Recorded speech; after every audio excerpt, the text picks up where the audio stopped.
자, 그래서 이제 우리가 어디까지 얘기했냐면, 아, 온 가운데 그 세곤과 수온이 사선정에서 정화가 되었다. 거기까지 얘기를 했어요.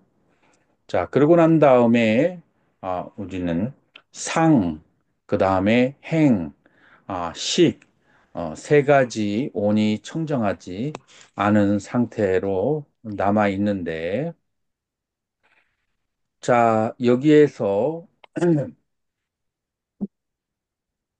우리는 그 색계 사선의 상태에서, 색계 사선의 상태에서 우리는 이 세계의 모든 존재라고 하는 것은, 이 세계의 모든 존재라고 하는 공간에 있는, 공간에 있는 무엇으로 이루어졌는가 하면은 공간에 있는 여러 가지 원자들로 이루어졌다라는 것을 알게 돼요. 그래서 물질이라고 하는 것은 그런 원자들이 가지고 있는 혹은 분자들이 가지고 있는 여러 가지 물질들의 집합체일 뿐이다.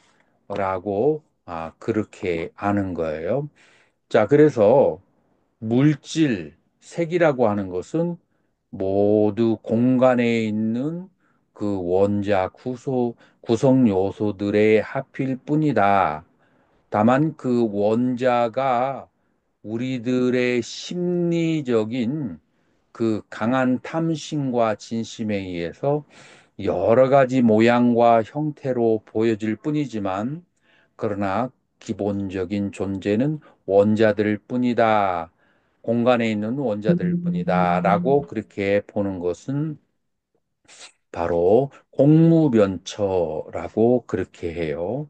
이제 공간에 있는 여러 가지 원자들일 뿐이지 우리가 바라보는 사람과 동물과 산과 땅과 그런 그 다양한 모습이라고 하는 것은 실제로 존재하는 것이 아니고 원자들의 모임일 뿐이다라고 하는 것이 공무변체예요. 자, 그런데 그 원자들을 뿐이다라고 하는 것을 아는 마음이 없으면 그러한 대상을 알 수가 없어요.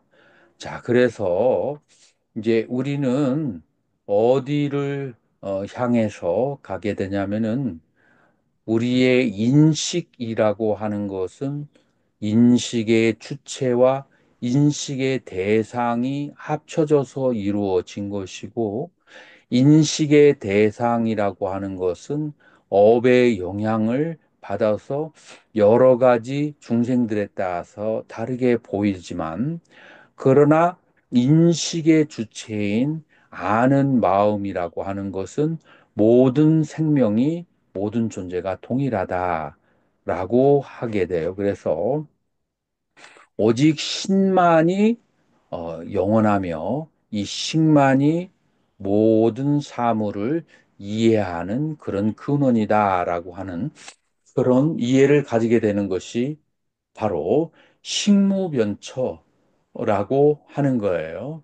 자, 그래서 이 1번과 2번을 다 합치면은 뭐라고 얘기할 수 있냐면은 알미라고 하는 것은 아는 마음을 떠나서 알미라는 것은 존재하지 않는다. 라고 그렇게 얘기하는 거예요. 자, 이것을 뭐라고 하냐면은 상에 의지해서 이 세계는 인식되어지고 그 다음에 인식되어지는 것은 다시 식에 의지한다. 그래서 식과 상의 그런 의식을 우리는 알 수 있어요. 자, 우리가 물질을 인식한다라고 했을 때 그거는 바로 상이라고 하는 그런 개념 형태로 인식할 뿐이에요. 자, 그래서 우리는 모든 물질은 무엇으로 녹일 수 있느냐면은 상이라고 하는 개념으로 그렇게 정리할 수가 있다라고 하는 거예요. 상이라고 하는 개념으로. 자, 이게 뭐냐면은 상이 있기 때문에 모든 존재를 인식할 수가 있다. 그래서 오온 가운데에서 상의 중요성을 깨닫게 돼요. 자, 그런데 이 무소유처라고 하는 요 광덕스님 칠판에 있는 무소유처 보이는가요? 예, 보입니다. 네. 자, 그래서 무소유처라고 하는 것은 식은 주관적 심이고, 그 다음에 공간은 그 주관을 인식하는 객관적 대상이라고 한다면은, 이 객관적 대상은 식에 의지해 있고, 그 다음에 이 식은 객관적 대상에 의지해 있어요. 예를 들어서 대상이 없는데 식이 일어날 수가 없죠. 왜냐하면은 심소와 그 다음에 심이라고 하는 것은 동시생 동시멸이라고 했잖아요. 그래서 대상이 없으면 식도 일어날 수가 없다라고 하는 것을 깨닫는 단계가 무소유처의 상태예요. 자, 그래서 이 무소유처의 상태는 이 상이라는 개념이 멈춰진 상태가 되는 거예요. 그래서 이 상이라고 하는 개념이 멈춰져 있는 상태에 그 상태가 바로 무소유처에서 우리는 오온 가운데에서 상이 정화가 되는 상태다라고 말할 수가 있어요. 자, 그러면은 나머지가 무엇이냐면은 행과 식이 남아 있게 되죠. 그래서 비상비비상처라고 하는 것은 어떤 상태냐면은 비상이라고 하는 것은 우리가 지금 이 비상비비상처는 우리의 알라야식에 남아있는 업식을 비상비비상처라고 그렇게 하는 거예요. 알라야식에 남아있는 그 업식이 생각도 아니고 생각이 아닌 것도 아니다. 라고 그렇게 얘기하는 것은 뭐냐면은 생각이라고 하는 것은 마음의 대상이에요. 마음의 대상이라고 하는 것은 공무변처를 지나서 식무변체에서 그거를 대상화해서 알게 된 거예요. 자, 그런데 이, 우리의 그 잠재의식 속에 남아있는 무기의 상태, 이 무기의 상태는 대상이라고 할 수도 대상이 아니라고도 할 수가 없어요. 그래서 이 무기의 상태를 비상비비상처라고 하고 모든 행위를 일으키는 원동력인 이 행이 된다라고 그렇게 하는 거예요.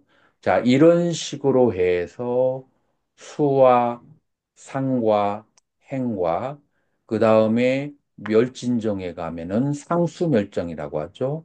그래서 여기에는 식마저도 멸하게 되는. 자, 그렇게 해서 차제대로 오온을 하나하나 소멸해서 환지본처, 이 본래의 공적한 상태로 돌아가는 것이 바로 구차 재정이다. 라고 할 수가 있어요. 이것의 반대의 상태는 무엇이냐면은 이 환지본처로 하기 반대의 상태는 여러분들의 마음속에 항상 그 강한 인상들이 남아 있어요.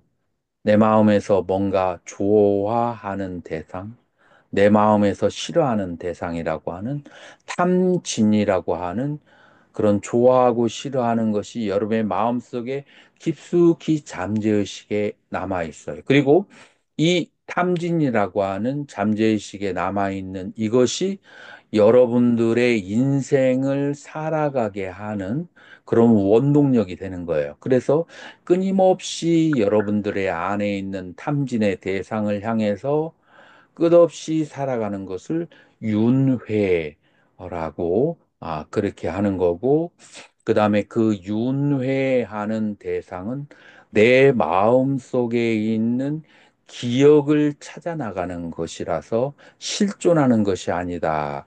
라고 그렇게 그 이해를 해서 무명을 소멸해서 환지본처하는 것이 바로 불교의 바로 해탈 열반의 수행이다라고 그렇게 얘기를 할 수가 있어요. 자, 그래서 이 구차재정을 통해서 여러분들의 마음은 두 가지의 상태로 요약을 하는데 첫 번째는 알만이 있고, 암만이 있고, 어떤 대상에 대해서 좋아하고 싫어하는 느낌, 그 다음에 이롭다고 해롭다고 하는 생각, 욕구라는 이 수상행이 가라앉아 버리고, 알만이 있는 그 상태, 자, 요것이 첫 번째의 그 마음, 해탈한 상태, 그 다음에 수행한 상태, 마음이라고 할 수가 있어요. 요 마음은 바로 유식에서 말하는 마음이에요. 자, 그러니까 요 알만이 있고, 앓은 대상은 가라앉아 버린 그런 상태예요. 여러분들, 어,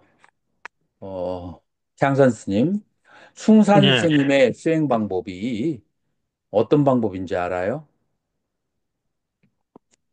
오직 모를 뿐 있고, 오직 모를 뿐, 혹은 영어로 don't know, 모를 뿐이라고 하는 거예요. 이게 무슨 뜻인 것 같아요? 어, 무념을 얘기하는 거 아니겠습니까? 지금까지 얘기한 그런 것에 의지해서 얘기를 해야 되죠. 여기 마음은 그러면은, 수, 상, 상, 행, 식이 있는데 이 수상아행은 대상에 대한 어떤 시비와 분별이 있어요, 없어요? 있습니다. 자, 수는 무슨 시비가 있죠? 무슨 분별이 있죠? 신은 좋은 느낌, 나쁜 느낌, 고락이라는 분별이 호락, 있죠. 예. 그다음에 상은 무슨 분별이 있죠? 시비와 이해의 분별이 있습니다. 분별이 옳고 있죠. 행은 그름과, 예. 무슨 분별이 있죠? 욕구의 분별이 있습니다. 자, 이 그 분별심은 전부 다 탐심치로 해당해서 윤회로 끌고 나가는 거잖아요. 예. 자, 그래서 수상행이 일어날 때 식이 일어나고 식이 일어날 때 수상행이 일어나는데 수상행에 대해서 오직 모를 뿐이라는 생각을 그렇게 하게 되면은 그럼 남는 것은 뭐겠어요? 식만 남습니다. 예, 아는 마음, 아는 마음, 예. 아는 마음, 식만 남죠. 이 아는 마음은 고락에도 흔들리지 않고, 그 다음에 시비에도 흔들리지 않고, 그 다음에 좋고 싫음, 호우에도 흔들리지 않는 거예요.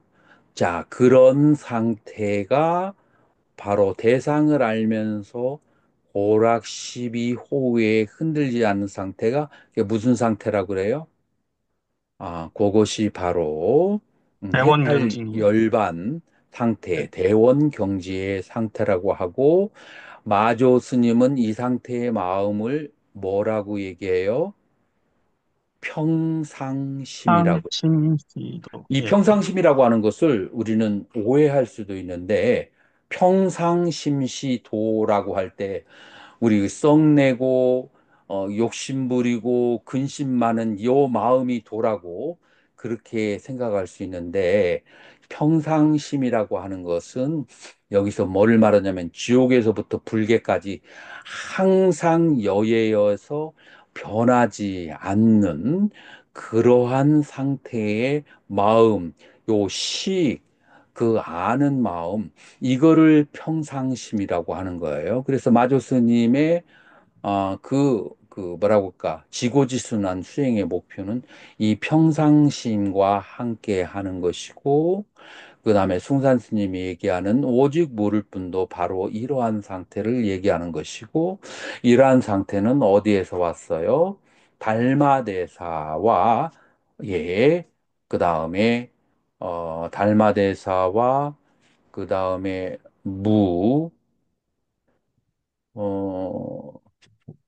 어, 중국에 있는 황제 있죠.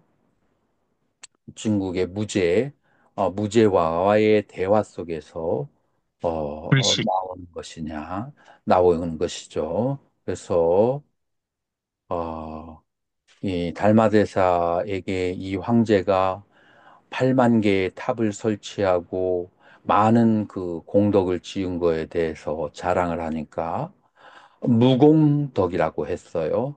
공덕이 없다. 달마대사는 뭐를 생각하는 거죠? 그 청정심, 그 평상심을 생각하게 돼 있기 때문에요. 그래서 달마대사는 청정심이라고, 청정심을 보는 것이 견성이라고 얘기했죠. 이 청정심을 마조대사는 평상심이라고 그렇게 표현을 한 거예요. 자, 그러면은 이 청정심의 입장에서 봤을 때는 그건 공독이 안 된다라고 하니까 내 앞에 있는 당신이 누구냐? 수유시수라고 그렇게 물어보니까 불식 이게 바로 I don't know 그리고 오직 모를 뿐의 그 원조가 바로 여기에서 생각하는 거예요. 이 마음과 심과 심소가 동시에 일어나게 되는데 그 심소는 항상 대상에 대한 어떤 퀄리티, 어떤 색깔을 말하는 거예요. 고락, 그 다음에 호호, 시비가 되는 거죠. 그런 거에서 분별하지 않으면, 불식하면, 그러면은 청정심을 보게 되고, 그게 참된 공덕이다. 라고 얘기하는 거죠. 자, 그래서 이렇게 이제 우리는 선정을 통해서 얻으려고 하는 것, 선정을 통해서 우리가 얻을 수 있는 것, 그것이 바로 탐진, 그 탐진이라고 하는 것은 수상행을 멈추게 하고 오직 식만 동로하게 하는 그런 것이라고 할 수 있어요. 자, 그렇게 해서 이제 원론을 우리가 얘기했으니까 그러면은 어떻게 하면은 구체적인 방법을 통해서 이 상태로 가게 할 수 있는가? 다음 시간에 선정론 2를 공부하도록 하겠습니다. 질문 있으면 질문 받겠습니다.